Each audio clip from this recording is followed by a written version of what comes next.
أعوذ بالله من الشيطان اللعين الرجيم بسم الله الرحمن الرحيم الحمد لله الذي هدانا لهذا وما كنا لنهتدي لولا أن هدانا الله لقد جاءت رسل ربنا بالحق والصلاة والسلام والتقية والإكرام مولانا مولى الثقلين جد الحسن والحسين وبالقاسم محمد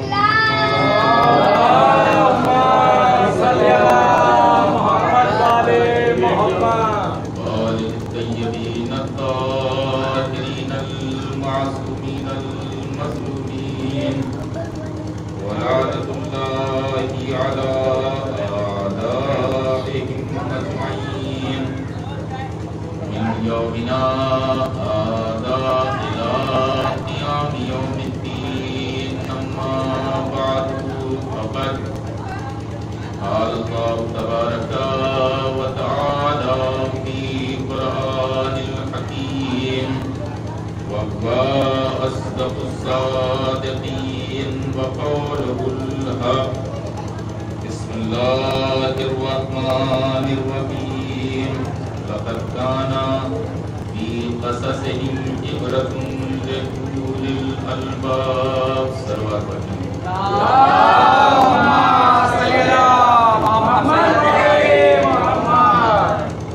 معزز سامعین اکرام معززان محترم سلسل ہم اور آپ اس روحانی سفر کی تیسری منزل پر قدم کر چکے ہیں. سلسلہ بیان آستان عالیہ میں یقیناً محفوظ ہوں گے حالات نبی اور ذکر کرب و بلا اور نبیوں میں سے خصوصاً نبی خدا حضرت موسیٰ کی حضرت یوسف کے حالات وہ بھی مکمل نہیں بلکہ قرآن مجید کے 12ویں سورہ یوسف کی روشنی میں چند ان باتوں کو عرض کرنا ہے جن کا تعلق یا تو ہماری نسلوں کے لیے نصیحت و عبرت ہے یا پھر اہل بیت علیہم الصلوۃ والسلام کے فضائل اور کمالات کے گوشے نکل رہی ہیں. کہ یہی سورہ یوسف قرآن مجید کا جو 12واں سورہ ہے اس میں چند خوابوں کا بھی ذکر ہوا ہے. ایک دو خواب نہیں کئی خواب کا تذکرہ ہوا. ابتدا میں جیسا کہ کل عرض کیا تھا کہ جناب یوسف نے خواب دیکھا تھا 11 ستاروں کو چاند کو سورج کو. اس کے بعد آگے چل کے ابھی آپ سنیں گے کہ جب جناب یوسف قید خانے میں گئے تو قیدیوں نے خواب دیکھا اور پھر اس کے بعد یہ سلسلہ اور آگے بڑھا کہ بادشاہ مصر نے خواب دیکھا اور اس سے قبل کے جب حضرت یوسف کو ان کے بھائی لے گئے جنگل میں قتل کرنے کے لیے اسی رات جو کہ فرمان علی صاحب نے حاشیے میں تحریر فرمایا قرآن مجید کے کہ جناب یعقوب نے بھی خواب دیکھا تھا. یعنی اگر حاشیہ بھی لے لیں فرمان علی صاحب کا اور قرآن مجید کی آیتوں کو لے لیں تو 4 سے 5 خواب اس سورہ یوسف کے ضمن میں موجود ہیں. تو جو جناب ابھی بتائیں گے کہ خواب کی حقیقت کیا ہے، یہ بھی بیان کریں گے، خواب کی قسمیں کیا ہیں، کیونکہ جب عبرت ہے صاحبان عقل کے لیے تو وہ عبرت کی باتیں بھی بیان کی جائیں۔ اب ضروری تھوڑی نہیں کہ خداوند عالم کے فضل و کرم سے مسلسل مجالس کا سلسلہ چل رہا ہے، تو کچھ مجلس دعا، کچھ مجلس میں کچھ مجلس میں ٹھنڈے پڑے رہیں گے، کوئی مسئلہ نہیں، کچھ معلومات کو لیتے رہیں گے نا۔ تو اس ضمن میں ابھی اس سے قبل یہی سب باتیں عرض کی گئی، ضروری تھوڑی نہیں کہ مجلس میں تعریف ہوگی تبھی قبول ہوگی مجلس، کیا بات نیت، تو بس یہ مسئلہ نیت کا ہے اور آپ کے سننے کا مسئلہ ہے، ہمارے سنانے کا مسئلہ ہے۔ کچھ عبرتیں ہیں، کچھ نصیحتیں ہیں جو کہ قرآن مجید کی روشنی میں ہم اپنے ہمسنوں اور کمسنوں کو بیان کریں گے۔ سب سے پہلے کہ جناب یوسف نے جو خواب دیکھا تھا، انی رأیت 11 کوكبا والشمس والقمر رأیتهم لی ساجدین، کہ بابا ہم نے خواب دیکھا ہے 11 ستاروں کو، چاند کو، سورج کو، کہ وہ ہمارا سجدہ کر رہے ہیں۔ اللہ کا بوڑھا نبی حضرت یعقوب بزرگ ہو گئے تھے اس وقت۔ جناب یوسف کی بھی عمر کے بارے میں مفسرین نے بھی اس پہ بحث کیا کہ اس وقت ان کی عمر کیا تھی جب خواب دیکھا تھا۔ کسی نے کہا 7 سال، کسی نے کہا 9 سال، کسی نے کہا 12 سال۔ اور فرمانے صاحب یا اور مفسرین کے اچھے خاصے سن کی منزل پر تھے جب انہوں نے خواب دیکھا اور بابا سے بیان کیا ہم نے خواب دیکھا۔ یعقوب بزرگ ہیں، یہ بزرگ اللہ کا نبی جیسی اپنے بیٹے کی زبان سے ایک بامانا اور بہن خواب کو سنتا ہے، وہ فکر میں ڈوب جاتا ہے۔ یہ کوئی معمولی بات نہیں ہے، یہ کوئی سن کے گزر جانے والی بات نہیں ہے۔ نبی خدا حضرت یعقوب تفسیر کر کے غور و فکر میں غرق ہو گئے کہ میرے بیٹے نے ستارے کو خواب میں دیکھا، سورج کو خواب میں دیکھا، چاند کو خواب میں دیکھا، اس کا مطلب یہ ہے کہ میرا بیٹا کوئی بلند مقام پر فائز ہوگا۔ پھر مفسرین نے کہا کیونکہ ستاروں کا سجدہ کرنا، چاند کا سجدہ کرنا، سورج کا سجدہ کرنا، یہ ایک آسمانی مقام کے بلند ہونے کی دلیل ہے۔ مفسرین کہہ رہے ہیں کہ چاند، سورج اور ستاروں کا سجدہ کرنا، بڑی آسانی سے سن لیا جملہ، ایک جملہ کریں پھر نصیحتوں کے جملے آپ کی خدمت میں عرض کریں گے کہ سورج، چاند، بیٹا مخاطب رہے، سورج، چاند، ستاروں کا سجدہ کرنا یہ انسان کے مقام کے بلند ہونے کی دلیل ہے۔ سورج جھک رہا ہے، چاند جھک رہا ہے، ستارہ جھک رہا ہے، وہ بھی آسمانی افراد، یہ کہا جائے آسمانی چیز زمین پہ اتر کے تعظیم کرے، یہ کوئی معمولی بات نہیں ہوگی کہ آسمان والے زمین والوں کی تعظیم کریں۔ اس کا مطلب یہ ہے کہ رتبہ بلند ہے۔ یہ جملہ سن لیا ہے نا، تو اب دوسرا جملہ سنیں۔ یہ تو مفسرین کا جملہ تھا کہ آسمان والوں کا تعظیم کرنا، زمین والوں کی، یعنی اس کا مطلب یہ ہے کہ رتبہ بلند ہے۔ تو میں یہ کہتا ہوں کہ اگر آسمان والے زمین والوں کی تعظیم کریں تو رتبہ بلند ہے، یہ دلیل بنے گا۔ اور اگر آسمان والے زمین والے کے دروازے پہ آ کے کبھی فقیر بن کے کھڑے ہو جائے، کبھی مسکین بن کے کھڑے ہو جائے، کبھی یتیم بن کے روٹیوں کو تڑپ کرے،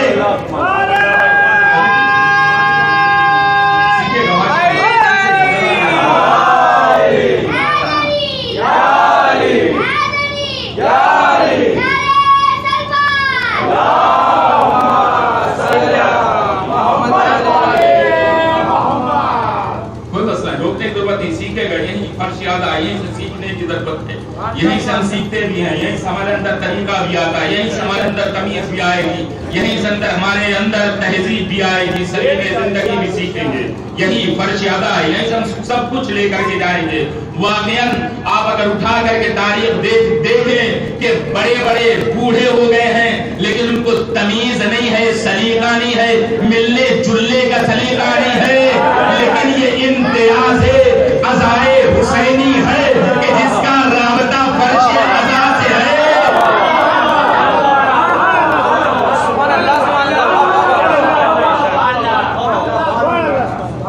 جس کا رابطہ اس سے ہو گیا نا اچھا خاصا دیدار بن گیا، معلومات آ گئی، اور بعض کو اس حد تک معلومات کی اب گہرائیوں میں گئے کہ پستیوں میں گئے کہ وہ ذاکر کو بھی ٹوکنے لگے، کچھ نہیں جانتے، ہم اٹھاتے معلوم ہوا، لیکن یہ بس خلاصے کلام یہ کہ یہ مقام ایسا ہے، بغور اگر آپ بیٹھتے اس مقام پر سنتے ہیں تو اس کا فیض باقاعدہ اٹھاتے رہیں گے، یہ سیکھنے کا مقام۔ اللہ کا بزرگ پیغمبر یہ سننے کے بعد ڈوب گیا فکر میں، غور و فکر کرنے لگا، تو معمولی بات نہیں میرے بیٹے کا خواب دیکھنا، اور کہا کیا پلٹ کے یا بنیا لا تقصص رؤیاک علی اخوتک، اے میرے لال دیکھو اس خواب کو تم اپنے بھائیوں کو بیان نہیں کرنا، کیوں؟ فَيَكِيدُوا كَيْدًا، کیونکہ اگر تم بیان کرو گے تو وہ سازشیں کرنے لگیں گے تمہارے خلاف۔ اچھا یوسف نے تو بیان نہیں کیا لیکن خبر ہو گئی، کب ہوئی خبر کیسے؟ کہ یوسف کے بھائی کی بیوی نے جا کر کے بھائیوں کو بتا دیا، پورا راز فاش ہو گیا، خبر ہو گئی، جو حسد پہلے سے پرورش پا رہا تھا اس کے اندر اور ترقی بڑھی اور قوت بڑھی۔ اس کا مطلب یہ بلند مقام پہ جا رہا ہے، یہ فضیلت کی منزلوں کو طے کر رہا ہے، اس کا مطلب باپ بھی اس کو بہت زیادہ چاہتے ہیں۔ ایک طرفہ فیصلہ کیا بھائیوں نے کہ اگر ہم یوسف کو درمیان سے ہٹا دیں تو یوسف ہٹ جائیں گے، بھائی ہمیں باپ ہمیں زیادہ ماننے لگیں گے۔ ایک طرفہ فیصلہ کیا کہ میرا باپ گمراہیوں میں ہے، اب گمراہی اس معنی میں نہیں کہ نبی کے لیے گمراہ یعنی کہ حق سے پھسل جانا ہی نہیں، بلکہ گمراہ اس معنی میں کہ اس جو اجتماعی زندگی گزارنا ہے یعنی بیٹوں کے ساتھ رکھ رکھاؤ کرنا ہے، اس معاملے میں وہ صحیح نہیں جا رہے راستے پر، یہ اس معنی کیونکہ یہ جو بیٹے تھے 11 بیٹے دوسرے بیویوں سے، کیونکہ جناب یوسف اور جناب بنیامین دو سگے بھائی تھے، اور یہ جو 11 تھے یہ دوسری بیوی کے تھے جناب یعقوب کے، تو یہ سب جناب یعقوب پر ہی شک کرنے لگے، باپ پر ہی شک کرنے لگے کہ ہمارا باپ صحیح نہیں جا رہا اس مسئلے میں جو تربیت کا مسئلہ ہے، اگر ہم اس کو ہٹا دیں تو یہ ہمیں چاہنے لگیں گے، اگر یوسف کو درمیان سے غائب کر دیں تو یہ ہمیں چاہنے لگیں گے۔ پہچانے آپ مزاج گمراہی کا، مزاج انسان کے راہ راست سے بھٹکنے کا، جانتے ہیں کہ نبی ہیں، جانتے ہیں کہ اللہ کے پیغمبر ہیں، چاہیے یہ تھا کہ اگر اعتراض تھا تو پوچھ لیتے، نہیں محسوس کیا آپ نے؟ اگر اس پر اعتراض تھا کہ یوسف کو کیوں زیادہ مانتے ہیں، کیوں چاہتے ہیں، تو سوال کر سکتے تھے نا کہ بابا آپ کیوں چاہتے ہیں، لیکن نہیں، ایک طرفہ فیصلہ کیا کہ میرا بابا گمراہیوں میں ہے، میرا بابا اس مسئلے میں صحیح نہیں چل رہا ہے تربیت کے مسئلے میں، لہذا ہمیں یوسف کو ہٹا دینا چاہیے تاکہ باپ ہمیں چاہنے لگے۔ عام طور سے ہماری زندگی میں بھی یہی ہوتا ہے نا، ہم دیکھتے ہیں کہ میرا باپ اگر کسی بھائی کی طرف زیادہ جھکاؤ نظر آیا تو فوراً ہم غلط فیصلے کرنے لگتے ہیں، ہم غلط سوچ اور الجھنوں میں پڑ جاتے ہیں، تو یہ تو کام غلط ہوا، یہ تو کام غلط ہوا، ہمارا باپ گمراہ ہو رہا ہے، تم ان کو زیادہ مانتے ہو، تم ان کو غلط مانتے ہو، جبکہ علماء تربیت کہتے ہیں کہ اس میں الجھنے کی ضرورت نہیں ہے، اور حضرت یعقوب اپنے مقام پہ ایک دم صحیح تھے۔ تفسیروں نے بتایا کس میٹر میں، یوسف کو زیادہ چاہنے اور ماننے کے معاملے میں، کہ وہ کیسے صحیح تھے، کہ اس وجہ سے جو مفسرین اس کی وجہ بیان کریں، تو یہ کہ جناب یوسف سب سے چھوٹے تھے اپنے بھائیوں میں، تو فطری طور پر جو سب سے چھوٹا ہوتا ہے اسے زیادہ مانا جاتا ہے، ایک بات۔ دوسرے یہ کہ جناب یوسف سے بے پناہ فضیلتوں کا اظہار ہوتا تھا، واقعہ آپ کا سب سنا ہوا ہے یا دیکھا ہوا ہے، چینل کے طریقے سے واقع نہیں جانا، ہمیں ان گوشوں کی طرف جانا ہے کہ دوسری وجہ یہ کہ جناب یوسف کے اندر بے پناہ فضیلتیں نمایاں تھی، ظاہر ہے جو جس کے اندر کمالات اور فضیلت اور بے پناہ اس کے منزلیں ہوں گی تو اس کی طرف رجحان بھی زیادہ ہوگا، فطری چیز ہے۔ ایک دوسری منزل یہ، تیسری یہ جو مفسرین نے بیان کیا کہ حضرت یوسف کی ماں کا انتقال ہو چکا تھا، گویا کہ یتیم تھے، ابھی نابالغ تھے، تو ضرورت تھی کہ باپ کی محبت ان کو زیادہ ملے کیونکہ ان کی ماں بھی نہیں ہے، تو اپنے مقام پر حضرت یعقوب صحیح تھے، لیکن پھر بھی علماء اخلاق کہتے ہیں کہ یہ مسئلہ اتنا حساس ہے. آپ صاحبان اولاد ہیں نا, اس پر غور کرو. میرے ہمسنوں کمسنوں جو نہیں ہیں, انشاءاللہ آگے چل کے 2-4 بیٹے ہوں گے تو اس کے درمیان کیسے ہمیں برتاؤ کرنا, اس پہ غور کریں.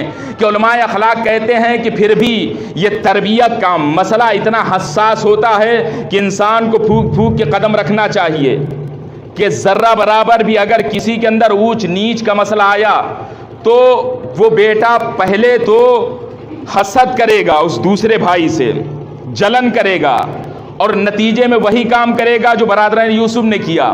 اور اگر وہ نہ کر سکا, ہو سکتا ہے کمزور ہو, ضعیف ہو, وہ نہ کر سکا تو خود اندر اندر کوڑتا رہے گا وہ کہ میرے ساتھ غلط ہو رہا ہے, میرے ساتھ غلط ہو رہا ہے. یہی سوچ سوچ کے خود اپنی لائف کو خراب کر دے گا اور خود وہ غرق ہو جائے گا. تو اس مسئلے میں والدین کی ذمہ داری ہے کہ بڑا ہی پھونک پھونک کے قدم رکھیں. یہ مرحلہ نازک مرحلہ ہے, اس پر اس طریقے سے آسانی سے گزرنا نہیں. اور خود ہمارے 5ویں امام امام محمد باقر علیہ الصلوۃ والسلام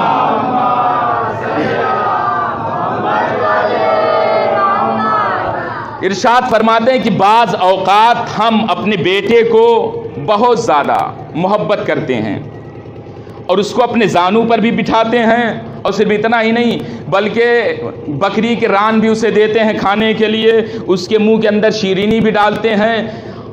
کہ کیوں؟ امام نے کہا اس وجہ سے تاکہ یہ بیٹا کہیں ایسا نہ بن جائے جبکہ اس کا حق بھی نہیں ہوتا. ساتھ ساتھ امام یہ بھی کہہ رہے حق دوسرے کا ہوتا ہے لیکن ہم اس کے ساتھ بھی محبت برتاؤ بھی کرتے ہیں, ہدیے اور تحفے بھی دیتے ہیں, جو بھی اس کی ضرورتیں ہیں وہ بھی پوری کرتے ہیں, سب کچھ اپنے اعتبار سے کرتے ہیں. کہ کیوں کرتے ہیں؟ کہ اس وجہ سے کرتے ہیں تاکہ یہ آگے چل کے وہ کام نہ کر سکے جو برادران یوسف نے یوسف کے ساتھ کیا. یہ نازک مرحلہ ہے میرے دوستوں, میرے ہمسنوں اور کمسنوں. اس مرحلے پر آپ ٹھہر کے ذرا غور کریے گا کہ ہمیں تربیت کے مسئلے میں کیسا ہونا چاہیے, آسانی سے نہیں گزرنا ہے. اب رہا مسئلہ خواب کا کہ یوسف نے خواب دیکھا. خواب کی 3 منزلیں مفسرین نے تحریر فرمائی. پہلی منزل یہ کہ کچھ خواب ایسے ہوتے ہیں کہ جن کا تعلق ماضی سے ہوتا ہے, انسان کے گزرے ہوئے دور سے ہوتا ہے, جس کی کوئی تعبیر نہیں ہوتی. یعنی کچھ خواہشیں نہیں پوری ہوتی اور معلوم خواب میں دیکھ رہا ہے فلاں جگہ جانا تھا اور نہیں جا پایا, تو معلوم سفر میں ہے, اب ٹرین میں بیٹھا ہوا ہے, تو اس کی کوئی تعبیر نہیں. جو علماء مفسرین تعبیر خواب کے سلسلے بیان کرتے ہیں. دوسرا خواب وہ کہ جس کا تعلق ہے ان خوابوں سے کہ جو بے معنی اور بے مفہوم ہوتے ہیں, خواب پریشان, شیطانی وسواس کا, اس کی بھی کوئی تعبیر نہیں ہے. تیسرا خواب وہ کہ جس کا تعلق مستقبل سے ہوتا ہے, آنے والے زمانے سے, کہ اس میں بھی 2 طریقے کے خواب ہوتے ہیں. ایک وہ ہوتے ہیں کہ جس میں تعبیر کی ضرورت ہی نہیں ہوتی. دوسرا خواب وہ ہوتا ہے کہ جو مستقبل میں دیکھا, معلوم ہوا کہ کربلا جا رہے ہیں, خدا توفیق کرے. ایک صلوات پڑھ دیں محمد و آل محمد پر.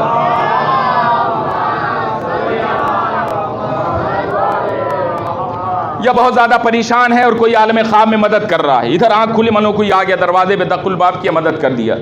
تو یہ کیا ہے؟ ایک اللہ کی طرف سے ایک بشارت ہوتی ہے مومن کو, خوشخبری ہوتی ہے مستقبل کی طرف.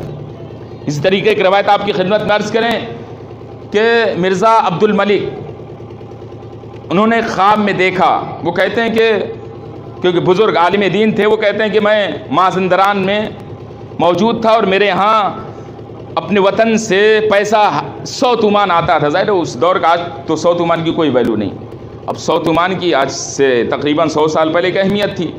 کہ 100 تومان آتا تھا اور اس سے اپنی ضروریات زندگی کو پورا کرتے تھے, اور جب درمیان میں ختم ہو جاتا تھا, معلوم ہے 20 تاریخ اور 25 تک ختم ہو گیا, تو پھر دوسروں سے قرض لے کر کے ضروریات پوری کرتے تھے. اور جب 100 تومان آتا تھا پھر دوسروں کے قرض کو بھی ہم ادا کرتے تھے اسی کے ذریعے سے.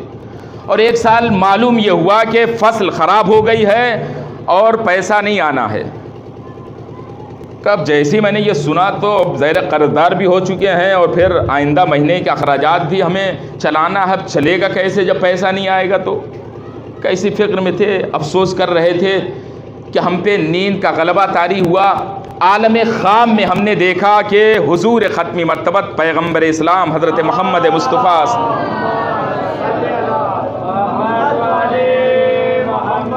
تشریف لا رہے ہیں, اور آنے کے بعد حضور نے فرمایا کہ اے مرزا عبد الملک اٹھو اپنے مقام سے اور اس الماری کو کھولو، اس میں 100 تومان ہے، تم لے لو۔ وہ کہتے ہیں جیسے ہم نے اتنا خواب دیکھا میری آنکھ کھل گئی۔ آنکھ کھلنا تھا کہ کسی نے آ کر کے میرے دروازے پہ دق الباب کیا، کنڈی کھٹکھٹایا۔ میں نے جا کر کے جب کنڈی کھولی تو معلوم ہوا کہ مرزا شیرازی بزرگ مرجع وقت مرجع تقلید ان کا قاصد آیا ہوا ہے دروازے پر، اور انہوں نے مجھے طلب کیا ہے۔ جب طلب کیا ہے بزرگ آیت اللہ نے مرجع نے، میں ان کی خدمت میں گیا کہ جیسے ہی میں خدمت میں پہنچا وہ ایک حجرے میں بیٹھے ہوئے تھے، اور انہوں نے مجھ سے ایک بیک فرمایا کہ اٹھو اور اٹھ کر کے جاؤ الماری کو کھولو۔ کہ اس وقت میں اپنے خواب کو بھول چکا تھا۔ جب میں پہنچا آیت اللہ کی خدمت میں، مرجع وقت کی خدمت میں، تو خواب فراموش کر چکا تھا، لیکن جیسے انہوں نے یہ جملہ کہا کہ اٹھو اپنے مقام سے جاؤ الماری کھولو، 100 تومان اس میں رکھا ہوا ہے، لے لو۔ کہ جیسے انہوں نے یہ جملہ فرمایا اٹھا تو میں نے الماری کھولی، 100 تومان نکالا، اور پھر مجھے خواب یاد آ گیا۔ کچھ محسوس کیا آپ نے کہ ادھر خواب دیکھا تھا کہ رسول 100 تومان دے رہے ہیں، اور حقیقت میں مرجع تقلید نے 100 تومان دیا۔ اب خاموشی کو آپ کی ختم کریں کہ جو لوگ مرجع تقلید کے خلاف رہتے ہیں، جزاک اللہ، ماشاء اللہ ماشاء اللہ ماشاء اللہ، آپ نے مولائیوں کا ثبوت دیا واقعاً کہ جو لوگ مرجع تقلید کے خلاف رہتے ہیں کہ نہیں ہم تقلید کرنے والے نہیں ہیں، غیر معصوم کی تقلید نہیں کی جاتی، ڈائریکٹ معصوم کی تقلید کرتے ہیں، کہ دیکھو ذرا غور تو کرو، تم غیر معصوم کی تقلید کر رہے ہو کہ معصوم کی تقلید کر رہے ہو؟ ہم نے کب کہا کہ تم غیر معصوم کی تقلید کرو؟ کہ تمہارے سمجھنے میں فرق ہے، ہمارے سمجھانے میں فرق نہیں ہے۔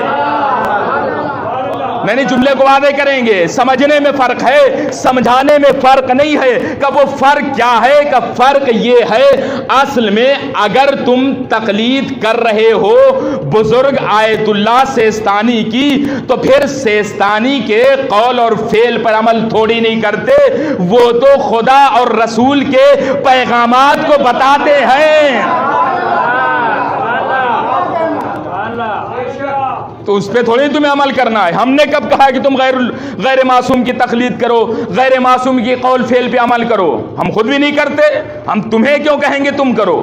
ہم خود معصوم ہی کی تقلید کرتے ہیں، کیونکہ کرتے اس وجہ سے ہیں، اور کرنا بھی ضروری ہے۔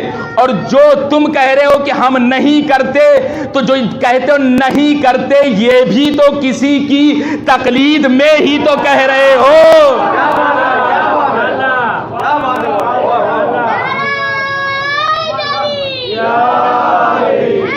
ماشاء اللہ، مولا سلامت رکھے۔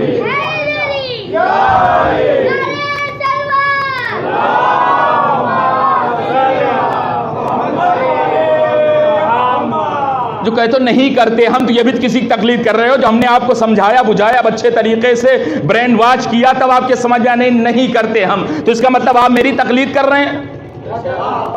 یعنی ہوئی نا نہیں کی بات ہے، آپ بھی تو پھر آپ حقیقت میں ہم جو کہہ رہے ہیں کہ کرو آیت اللہ سیستانی کی تقلید، تو ہم نہ کرتے ہیں نہ کرواتے ہیں، تم کرتے بھی ہو غیر معصوم کی تقلید، اور تم سے کرائی بھی جاتی ہے۔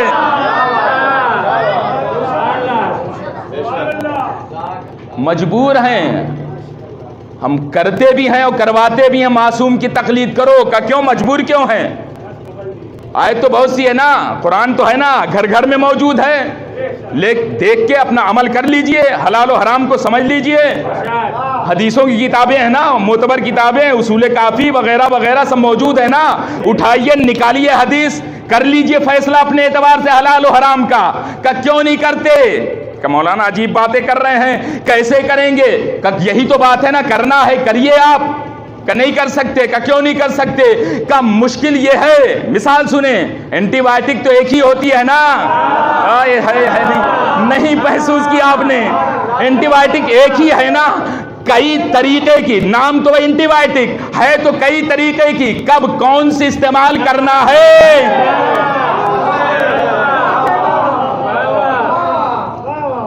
کب کون سے استعمال کرنا ہے؟ کب ملتی ہے، بازار میں ملتی ہے، مارکیٹ میں ملتی، میں نے کہا جی پوری ایجنسیاں موجود ہیں، میڈیکل اسٹور موجود ہے، آپ ڈاکٹر کیا کیوں جا رہے ہیں 5000 فیس دینے کے لیے؟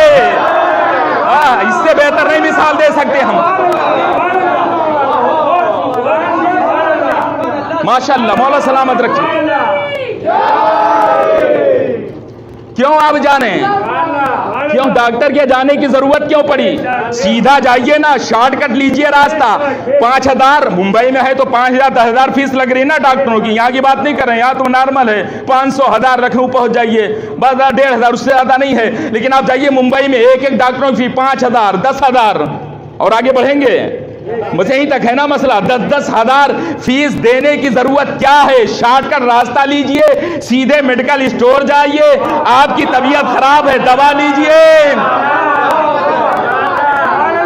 طبیعت صحت مل جائے گی, پیسہ بچ جائے گا, دونوں فائدہ ہو جائے گا. کہ نہیں مولانا دماغ خراب ہے کیا؟ اگر ڈائریکٹ میڈیکل اسٹور گئے تو ڈائریکٹ قبرستان بھی جانا پڑے گا.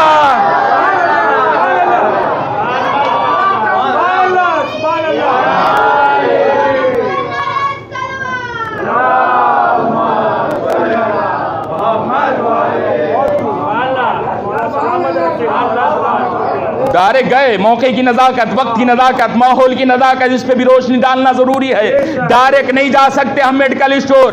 ہم پیسہ خرچ کر دیں گے, قیمتی دولت کو صرف کر دیں گے, لیکن ہم ڈائریکٹ نہیں جائیں گے, ان ڈائریکٹ جائیں گے. کہ ہم یہی تو سمجھانا چاہتے ہیں نا, نہ تمہارے اندر طاقت ہے قرآن کو سمجھنے کی, نہ قوت ہے حدیث کو سمجھنے کی. کس حدیث پہ کب عمل کرنا ہے, قرآن کی کون سی آیت ظاہر پہ دلالت کرتی ہے, ظاہراً حجت ہے, کون سی آیت کا باطنی طور پہ تفسیر کی روشنی میں ترجمہ کرنا ہے, مفہوم نکالنا ہے, مسئلہ حل کرنا ہے, اس پہ عمل کرنا ہے. یہ ہر ایک کے بس کی بات نہیں ہے. اسی وجہ سے جیسے ایک متخصص اور اسپیشلسٹ کی ضرورت ہوتی ہے مرض میں, ویسے ہی زندگی گزارنے کے لیے بھی ایک اسپیشلسٹ اور ماہر کی ضرورت ہے.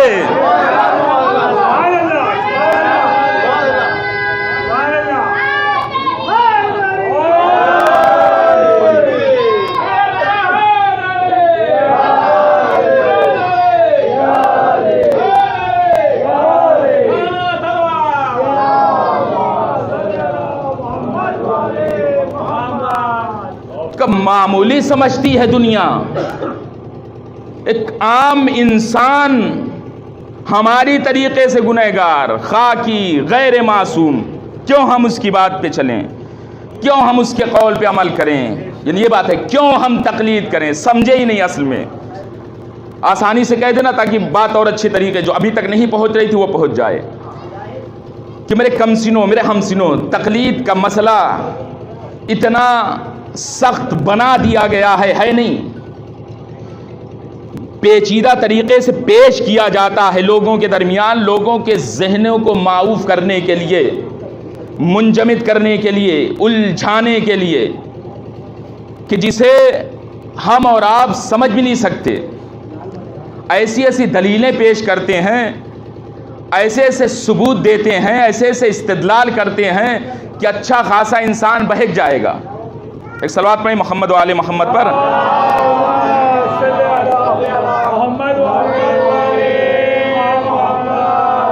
ایک اور صلوات پڑھ دیں محمد و آل محمد.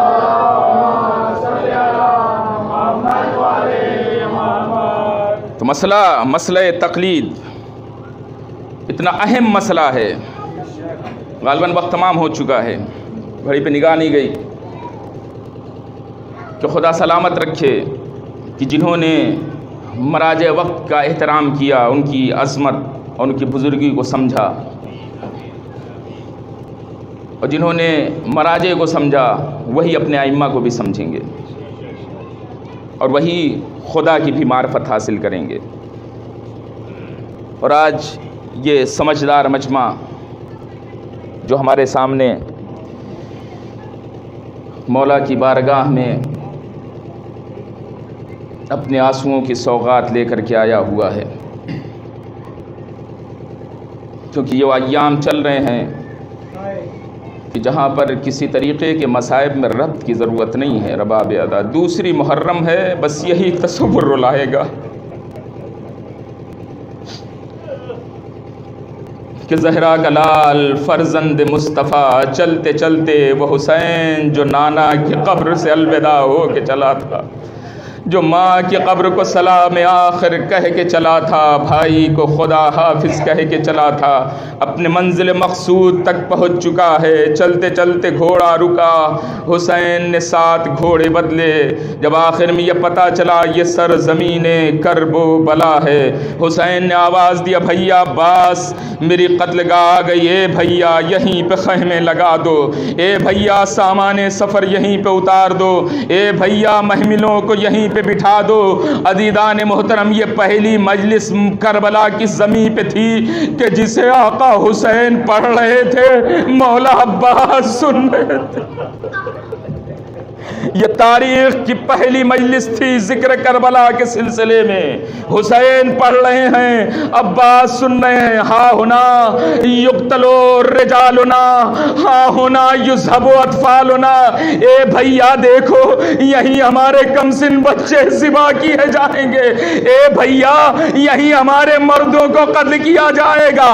عزیزان محترم، ادھر حکم امام پا کر کے عباس غازی نے محملوں کو بٹھایا، عورتوں کو محملوں سے نکالا، خیمے لگا دیے گئے، عورتیں خیموں کی طرف بڑھی، لیکن روایت کہتی ہے جیسی علی کی بڑی بیٹی زینب نے خیمے سے باہر قدم رکھا، خاک کربلا نے اڑ کے زینب کا استقبال کیا، خاک کربلا نے اڑ کے بی بی زینب کا استقبال کیا۔ زینب کا دل کانپا، ایک مرتبہ ام کلثوم بھائی کے قریب پہنچی، بھیا جب سے ہم اس زمین پر آئے ہوئے ہیں دل بڑا بے قرار ہے، اے میرے ماں جائے آپ کا حکم تھا ہم اتر آئے، محملوں میں سے ہم نکل آئے، ہم خیمے تک پہنچ گئے، لیکن ماں جائے آخر وجہ کیا ہے، دل اتنا بے قرار کیوں ہے، دل اتنا گھبرا کیوں رہا ہے؟ حسین نے کہا بہن بیٹھو، حسین نے بہن کو قریب بٹھایا، آواز دیا بہن سنو، صفین سے واپسی پر ایک منزل پر بابا نے قیام کیا، بھیا حسن ساتھ تھے۔ عزیزو تصور شرط ہے، انشاءاللہ بہت روئیں گے، تصور شرط ہے، رباب ادا پرسا دے لیجئے، بی بی سیدہ آئی ہوئی ہے نا، سیدہ نے تمنا کی تھی نا، اے بابا میرے لال حسین پہ روئے گا کون، اے سیدہ آؤ، بی بی آپ کے لال پہ رونے والی جزاک اللہ، اے بی بی آؤ، آپ کے لال کا ماتم کرنے والے جمع ہیں، ارباب ادا۔ بی بی سیدہ پرسا لینے کے لیے آ چکی ہیں، حسین نے بہن کو پہلو میں بٹھا لیا، بہن سنو جنگ صفین کی واپسی پر بابا ایک مرتبہ ایک مقام پہ ٹھہرے، بھیا حسن ساتھ تھے، بابا کی آنکھ لگی، جیسی آنکھ کھولا بابا نے گریہ کرنا شروع کر دیا، رونا شروع کر دیا۔ بھیا حسن نے پوچھا اے بابا کیوں رو رہے ہیں، بابا کیوں گریہ کر رہے ہیں؟ بھیا حسن کے پوچھنے پر بابا نے جواب دیا اے حسن مت پوچھو۔ جب بھیا حسن نے اصرار کیا تو بابا نے بتایا اے میرے لال، میں نے جیسی آنکھ بند کیا میں نے دیکھا یہی دشت ہے جو خون سے بھرا ہوا ہے، میرا حسین اس خون میں ہاتھ اور پیر مار رہا ہے۔ جزاک اللہ، خدا آپ کی آوازوں پر رحمت نازل فرمائے۔ حسین نے کہا اے بہن یہی ہمارے بچے ذبح کیے جائیں گے، اے بہن یہی اکبر کے سینے پہ نیزہ لگے گا، اے بہن یہی پہ عباس غازی دم توڑے گا، اے بہن یہی وہ مقام ہے جہاں میں اپنے ششماہے کے لیے پانی کا سوال کروں گا، پانی کے عوض میں تیر ہرملا کا نشانہ بنے گا۔ ارباب اعضا خیمے لگ چکے، بیبیاں محملوں سے اتر کے خیمے میں جا چکی۔ روایت کے فقرے ہیں کہ جب عمر سعد کا لشکر آیا، بس 2-4 جملے کیونکہ مسائل زیادہ پڑھنے کے لیے کہا گیا، اسے 2-4 جملے ختم دعا کہ جب بیبیاں محملوں میں پہنچ گئے، محملوں سے اتر کے خیمے میں پہنچ گئیں، تو پھر منظر یہ ہوا کہ عمر سعد کے لشکر نے آ کر کے کہا کہ خیمے کو لب فراز سے ہٹایا جائے۔ وہ اتنا جملہ سننا تھا، علی کے شیر کو جلال آیا، غازی نے ایک مرتبہ نیام سے تلوار نکالی کہ کس میں مجال ہے جو خیمے کو لب فراز سے ہٹا سکے۔ جزاک اللہ، جزاک اللہ، خدا کی آبادوں پر رحمت نازل۔ کہ کس میں مجال ہے کہ جو خیمے کو لب فراز سے ہٹا سکے. ایک مرتبہ غازی نے، علی کے شیر نے زمین کربلا پر ایک خط کھینچا کہ دیکھو اس کے آگے مت بڑھنا، میں اپنے آقا سے پوچھ کے آتا. ارباب ادا، یہ منزل یوں ہی نہیں آئی، بلکہ جب غازی کو اس انداز سے بفرا ہوا حسین نے دیکھا، حسین غازی کی طرف نہیں بہے بلکہ بہن کے خیمے میں آئے. زینب، عباس کو جلال آ گیا ہے، اے بہن عباس کو. جزاک اللہ رباب ادا، جزاک اللہ. خدا آپ کی آوازوں پر رحمت نازل فرمائے، آپ کے آنسوؤں کو خدا بی بی سیدہ کے رومال میں جگہ عنایت فرمائے. حسین زینب کے قریب آئے. اے بہن عباس کو روک لو. زینب نے کہا بھیا آپ نے کیوں نہیں روکا؟ کہا بہن مدینے میں غازی کو جلال آیا، میں نے یہ کہہ کے روکا. اے بھیا یہ کربلا نہیں مدینہ ہے، راہ کربلا میں غازی کو جلال آیا، میں نے منع کیا. عباس یہ راہ کربلا ہے، مدینہ نہیں. اے بہن کربلا میں غازی کو جلال آ گیا ہے، اتنا سننا تھا. ایک مرتبہ زینب نے فضا کو بلایا. فضا جا میرے بھائی کے کہہ دینا اے عباس تجھے زینب نے